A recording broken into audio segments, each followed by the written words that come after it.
Scholars টিভিলৈ স্বাগতম জনাইছোঁ। নমস্কাৰ, মই গীতাশ্ৰী। আজি আমি স্কলাৰ্ছ টিভিৰ কেৰিয়াৰ টক্সৰ শিতানত আলোচনা কৰিম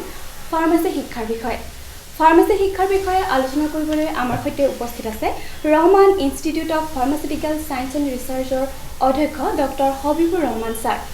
আৰু লগতে উপস্থিত আছে উপাধ্যক্ষ ঋতুৰাজ ভৰদ্বাজ ছাৰ। আজি আমি তেওঁলোকৰ সৈতে আলোচনা কৰিম ফাৰ্মাচী শিক্ষাৰ বিষয়ে। আমি প্ৰথমে ডক্টৰ হবিবুৰ ৰহমান ছাৰৰ ওচৰলৈ আহিব বিচাৰিছোঁ। আমি তেওঁৰ পৰা জানিব বিচাৰিছোঁ ফাৰ্মাচী প্ৰফেশ্যনটো আচলতে কি হয় আপোনাৰ মতে? হয়, চাওক, আমি সকলোৱে জানো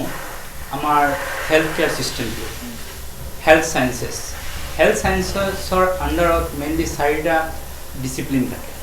4টা ডিচিপ্লিনটো এটা হৈছে মেডিকেল ছায়েন্স, এটা হৈছে ফাৰ্মাচিউটিকেল ছায়েন্স, এটা হৈছে নাৰ্ছিং আৰু এটা পেৰামেডিকেল। চ' এই 4টা যিটো কোৱা হয় হেল্থ ছায়েন্সৰ 4 পিলাৰ্ছ, তাৰ ভিতৰত এটাৰ বাহিৰে আন এটা থাকিব নোৱাৰে। মেডিকেল ছায়েন্স য'ত মেইনলি আমি চিকিৎসক প্ৰডিউচ কৰোঁ, চিকিৎসক মানে ডক্টৰবিলাক আমি ইন জেনেৰেলি কওঁ, এওঁলোকে বিভিন্ন বেমাৰ এইবিলাক ডায়েগনচিছ কৰে আৰু ৰোগী চায়। ফাৰ্মাচিষ্ট ছেকেণ্ড যিটো ফাৰ্মাচিউটিকেল ছায়েন্সৰ এওঁলোকে কি কৰে, ইন জেনেৰেলি আমি যিটো চাওঁ যে মেডিচিনবিলাক ডিছপেন্স কৰে দিয়ে, কিন্তু এইটো এটা সৰু পৰ্যায়। কিন্তু এওঁলোকে হৈছে এই মেডিচিনবিলাক বনায়, ৰিচাৰ্চ কৰে, এনালাইচিছ কৰে আৰু এই কোম্পানীবিলাকত মেনুফেকচাৰিংবিলাকৰ এনালাইচিছ কৰি কৰে, মাৰ্কেটিং কৰে। এইটো এটা ডাঙৰ ডিচিপ্লিন, যেনেকুৱা আমি হেল্থ কেয়াৰৰ মেডিকেল ছায়েন্স এনেকুৱা। আৰু তেনেকুৱা নাৰ্ছিঙো আছে আৰু পেৰামেডিকেল যিসকল আছে। নাৰ্ছিং আমি জানো সকলোৱে মানে হেল্থ ছাৰ্ভিচ মেইনলি কয়, ছাৰ্ভিচ অৰিয়েণ্টেড, সেৱা অৰিয়েণ্টেড, কেয়াৰ অৰিয়েণ্টেড। আৰু যিটো পেৰামেডিকলছ আছে সেইবিলাক হৈছে আপোনাৰ আমি ডায়েগনচিছৰ কাৰণে হেল্প কৰে, লেব টেকনিচিয়ান হয়, এক্সৰে, ৰেডিঅ'লজিষ্ট এইবিলাক হয়। ত' আমি হেল্থ কেয়াৰ ছিষ্টেমৰ এটা ইম্পৰ্টেণ্ট পিলাৰ হৈছে ফাৰ্মাচিউটিকেল ছায়েন্স। ধন্যবাদ ছাৰ। এতিয়া আমি ঋতুৰাজ ছাৰৰ ওচৰলৈ আহিব বিচাৰিছোঁ। আমি তেওঁৰ পৰা জানিব বিচাৰিছোঁ আচলতে ফাৰ্মাচী প্ৰফেশ্যনৰ বাবে আমাৰ অসমত কেনেধৰণৰ আৰু কি স্ক'প আছে? চাওক, প্ৰথমতে যে বস্তুটো ছাৰে যেনেকৈ কৈছে যে ফাৰ্মাচী প্ৰফেশ্যনটো এটা অভিন্ননীয় মানে আপুনি আঁতৰাব নোৱাৰা এটা অংগ হেল্থ কেয়াৰ ছিষ্টেমৰ। চ' য'তে আমি ধৰক ডক্টৰবিলাক থাকে ত'তে নিয়ম মতেদি WHO গাইডলাইন মতেদি বা মেডিকেল কাউন্সিল অফ ইণ্ডিয়াৰ গাইডলাইন মতেদি তাত এজন ফাৰ্মাচিষ্ট থাকিব লাগে, কিয় কি এটা দৰৱ সঠিক মাত্ৰাত দিবলৈ এজন ফাৰ্মাচিষ্টৰ ওচৰত যিখিনি জ্ঞানৰ পৰিমাণ থাকে সেইখিনি হয়তো বেলেগ এজনৰ ওচৰত নাথাকিব। তো এতিয়া আমাৰ অসমত আপোনাৰ যেনে বস্তুটো আমাৰ অসমত ইয়াৰ মানে চাহিদা কেনেকুৱা বা কেনেকুৱা, তো অসমত এতিয়া কি হৈছে যে আপোনাৰ আমি দেখা পাইছোঁ যে যোৱা 5 to 10 yearsৰ ভিতৰত ফাৰ্মাচী প্ৰফেশ্যনৰ ডেভেলপমেণ্ট বহুত বেছি হৈছে অসমত। আগতে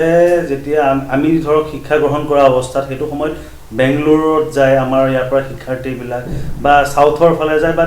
নৰ্থৰ ফালে যায়। কিন্তু ইয়াত কি হৈছে এতিয়া যোৱা মানে 10 বছৰত যথেষ্ট পৰিমাণত আমাৰ অসমত ফাৰ্মাচী ইনষ্টিটিউট আহিছে, আৰু যোনবিলাকে খুব ভাল মানে নৰ্মছবিলাক মেইনটেইন কৰি ৰাখিছে, যোনখিনি এডুকেশ্যন নৰ্মছ, যাৰ ফলত কি হৈছে শিক্ষা যোনটো আমাৰ ফাৰ্মাচী শিক্ষা পদ্ধতিটো সেইটো ষ্টেণ্ডাৰ্ড হিচাপে ষ্টুডেণ্টৰ ওচৰত আগবঢ়াই দিব পৰা হৈছে। হয়, এতিয়া আমি হবিবুৰ ছাৰৰ পৰা জানিব বিচাৰিছোঁ আচলতে ফাৰ্মাচীৰ কি ক'ৰ্চ আছে? হয়, ফাৰ্মাচীৰ বহুত কেইটা ক'ৰ্চ আছে, যিটো মই বেচিকেলি আমাৰ ইণ্ডিয়াত বা আমাৰ অসমত কোনকেইটা ক'ৰ্চ আছে এইকেইটাৰ বিষয়ে কওঁ। যিটো বেচিক ক'ৰ্চ হৈছে ফাৰ্মাচীৰ ফাৰ্ষ্ট টাইম ষ্টাৰ্টিং লেভেল এইটো diploma course, diploma in pharmacy, যিটো 2 বছৰীয়া ক'ৰ্চ হয়। তাৰপিছত আছে B pharmacy, bachelor in pharmacy. তাৰ উপৰিও আছে doctor in pharmacy, 6 years course. ইয়াৰ উপৰি যিটো মাষ্টাৰ ডিগ্ৰী লেভেলত হয় মাষ্টাৰ ইন ফাৰ্মাচী, আৰু ডক্টৰেট PhD লেভেলত আছে। কিন্তু আমি ইন জেনেৰেলি আমাৰ চবে জানো যে এই ফাৰ্মাচীবিলাক অনলি এল'পেথিক যিটো মডাৰ্ণ ছিষ্টেমত আছে এনেকুৱা নহয়। আয়ুৰ্বেদিকতো ছেইম ক'ৰ্চবিলাক আছে, diploma in pharmacy in Ayurvedic medicine, veterinary মেডিচিনৰ ডিপ্ল'মা ইন ফাৰ্মাচী আছে। এনেকুৱা প্ৰত্যেকটো যিটো মেডিকেল ছিষ্টেম আছে বেলেগ বেলেগ, প্ৰত্যেকটো মেডিকেল ছিষ্টেমত বেলেগ বেলেগ ডিপ্ল'মা ক'ৰ্চৰ পৰা আৰম্ভ কৰি ডক্টৰেট ক'ৰ্চলৈ বিভিন্ন ক'ৰ্চ আছে। ঋতুৰাজ ছাৰৰ পৰা জানিব বিচাৰোঁ আমাৰ শিক্ষাৰ্থীসকলৰ সুবিধাৰ বাবে যে ফাৰ্মাচী ক'ৰ্চবোৰৰ এপ্ৰুভেল বডি কি আৰু তেওঁলোকে যিকোনো কলেজত ফাৰ্মাচী কৰিব পাৰেনে? এটা এটা খুব মানে জৰুৰী প্ৰশ্ন আপুনি সুধিলে মই আপোনালোকৰ স্কলাৰশ্বিপ মাধ্যমেৰে সকলো মানে ষ্টুডেণ্ট যোনখিনি ইয়াত এই চেনেলটো চাই আছে বা হয়তো চাব মই জনাব বিচাৰিছোঁ যে ফাৰ্মাচী কোৰ্চটো ইণ্ডিয়াত এপ্ৰুভ কৰে solely by Pharmacy Council of India যাক আমি শৰ্টলি PCI বুলি কওঁ তাৰ বাহিৰেও এই কোৰ্সটো যেহেতু এটা টেকনিক্যাল কোৰ্স হয় তো ব্যাচেলৰ অফ ফাৰ্মাসি হওক বা ডিপ্লোমা ইন ফাৰ্মাসি হওক এই কোৰ্সটো এপ্ৰুভ কৰে লগতে AICTE মানে all India council for technical education so এতিয়া কি হৈছিল যে মাজতে এটা মানে ডাইলেমাত আছিল বহুতখিনি মানুহ যে AICTE ক'লে যে ফাৰ্মাসিখিনি আমাৰ আন্ডাৰত নহয় কিন্তু একচুয়ালি ফাৰ্মাসিখিনি আজিও টেকনিক্যাল এডুকেশ্যনৰ আন্ডাৰত হয় কিয়কি ফাৰ্মাসিক যোনটো পাঠ্যক্ৰমটো এটা টেকনিক্যাল কোৰ্স হয় আৰু এমফাৰ্ম কৰিবলৈ এজন শিক্ষাৰ্থী সদায় এনেকুৱা এখন ইনষ্টিটিউটত যাব লাগিব য'ত এমফাৰ্মটো AICTE এপ্ৰুভেল থাকিব লাগিব সো আমাৰ ইয়াত চাব গ'লে যেতিয়া আমি এখন কলেজ আৰম্ভ কৰোঁ আমি গভৰ্ণমেণ্ট অফ আসামৰ পৰা আৰম্ভ কৰি গভৰ্ণমেণ্ট অফ আসামৰ পৰা ধৰক NOC লৈছিলোঁ আমি ইয়াত আমাৰ কলেজ ষ্টাৰ্ট কৰোঁতে তাৰপিছত এখন ইউনিভাৰ্চিটিৰ পৰা আমি এফিলিয়েশ্যন লৈছিলোঁ তাৰপিছত ফাৰ্মাসী কাউন্সিলৰ পৰা আমি ফাৰ্মাসী কাউন্সিল অফ ইণ্ডিয়াৰ পৰা আমি এফিলিয়েশ্যন লৈছিলোঁ লগতে এপ্ৰুভেল লৈছিলোঁ AICTE পৰা তো আজি যোনটো বৰ্তমান প্ৰেক্ষাপটত যদি কোনোবা এজন শিক্ষাৰ্থীয়ে যদি ভাবে মই ফাৰ্মাসী ফিল্ড বা ফাৰ্মাসী লাইনটো অপ্ট কৰোঁ তেনেহ'লে সেই ষ্টুডেণ্টজনে সদায় এইটো চোৱা দৰকাৰী যে কলেজখনৰ PCI এপ্ৰুভেল আছে নাই নতুবা PCI লগত এতিয়া বহুতবিলাক ইনষ্টিটিউটে কেতিয়াবা কয় যে নাই AICTE আজিকালি নহ'লেও নহয় কিন্তু একচুৱেলি কথাটো সেনেকুৱা নহয় যে যেহেতু ফাৰ্মাসী কোৰ্স এটা টেকনিক্যাল কোৰ্স হয় সো মই ভাবো মোৰ লগতে আৰু হাজাৰজনেও ভাবে যে ফাৰ্মাসী বি ফাৰ্ম বা ডি ফাৰ্ম যদি এখন কলেজত থাকে এই কলেজখনত AICTE এপ্ৰুভেল থকাটো অতি দৰকাৰী সো হেতু কাৰণে যেতিয়া কৰিব যায় কোৰ্সটা তো PCI এপ্ৰুভেল আৰু AICTE এপ্ৰুভেলটো চোৱা অত্যন্ত দৰকাৰী হয় ছাৰৰ এই কথাৰ জৰিয়তে শিক্ষাৰ্থীসকল যথেষ্ট লাভৱান হ'ব বুলি আশা কৰিম এতিয়া মই সবিপুৰ ছাৰৰ পৰা জানিব বিচাৰিছোঁ আপোনাৰ কথা জানো আপুনি হায়দৰাবাদত বহু বছৰ ধৰি আছে আপুনি হায়দৰাবাদৰ ফাৰ্মাসী যি শিক্ষা অসমৰ ফাৰ্মাসী যি শিক্ষা সেই শিক্ষাৰ ক্ষেত্ৰত কিবা পাৰ্থক্য পাইছে নে যদি পাইছে কেনেধৰণৰ পাৰ্থক্য পাইছে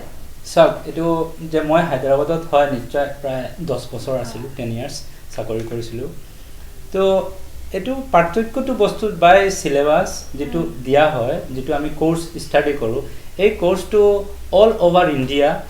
given by PCI pharmacy council of India দিয়া হয় এই সিলেবাস বা হেৰিৰ ভিতৰত কোনো ডিফাৰেন্স নাই সবত আমি যেটো অসমত যেটো ষ্টাডি কৰিম তাতে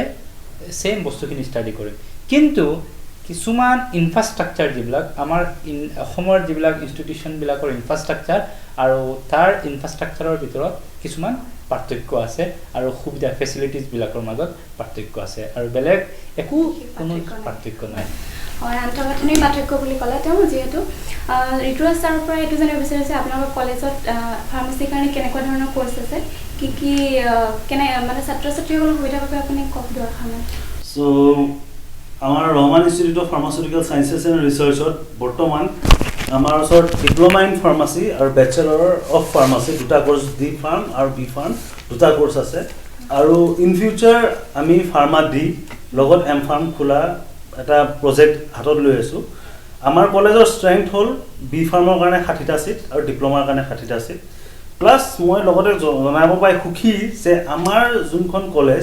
আমাৰ যোনবিলাক লেবৰেটৰী এইবিলাক মডাৰ্ণ লেবৰেটৰী হয় যাক আমি মডুলাৰ লেবৰেটৰী বুলি কওঁ হয়তো নৰ্থ ইষ্টত এনেকুৱা এখন ইনষ্টিটিউট নাই ৰহমান ইনষ্টিটিউটৰ বাহিৰে য'ত মডুলাৰ লেবৰেটৰী আছে মডুলাৰ লেবৰেটৰী এইটো কাৰণে আমি ৰাখিছোঁ যাতে এটা লেবৰেটৰীত যেতিয়া এজন শিক্ষাৰ্থীয়ে কিবা প্ৰেক্টিকেল কৰে কৰাৰ সময়ত তেওঁৰ একো যাতে ক্ষতি নহয় ধৰক কেমিকেল পৰি গ'ল কাপোৰ বেয়া হৈ গ'ল হাত পুৰি গ'ল কিবা হ'ল তো আমাৰ লেবৰেটৰীবিলাক মডুলাৰ লেবৰেটৰী আমাৰ যোনখিনি বিল্ডিঙৰ ইনফ্ৰাষ্ট্ৰাকচাৰ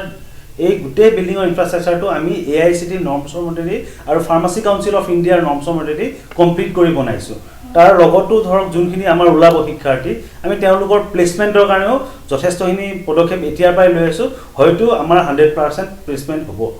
ইন ফিউচাৰ আজি আমি ফাৰ্মাচী শিক্ষা সন্দৰ্ভত কথা পাতিলোঁ ডক্টৰ হবিবুৰ ৰহমান ছাৰ আৰু ঋতুৰাজ বৰদোৱা ছাৰৰ সৈতে তেওঁলোক দুয়োকে আমি ধন্যবাদ জ্ঞাপন কৰিছোঁ ছাৰ দুয়োলৈ আমি ধন্যবাদ জ্ঞাপন কৰিছোঁ আজি আমি কথা পাতিলোঁ ফাৰ্মাচী শিক্ষাৰ বিষয়ে এনেধৰণৰ আমি বহু ইতিবাচক কথা প্ৰেৰণাদায়ক লগতে কেৰিয়াৰ টক্স সম্বন্ধীয় বিভিন্ন কথা স্কলাৰ্ছ টিভিৰ জৰিয়তে আলোচনা কৰি যাম আমাৰ সৈতে সংযুক্ত হৈ থাকিবলৈ আপোনালোকে চাই থাকিব স্কলাৰ্ছ টিভি লগতে লাইক আৰু ফ'ল' কৰিব স্কলাৰ্ছ টিভি পেজ ধন্যবাদ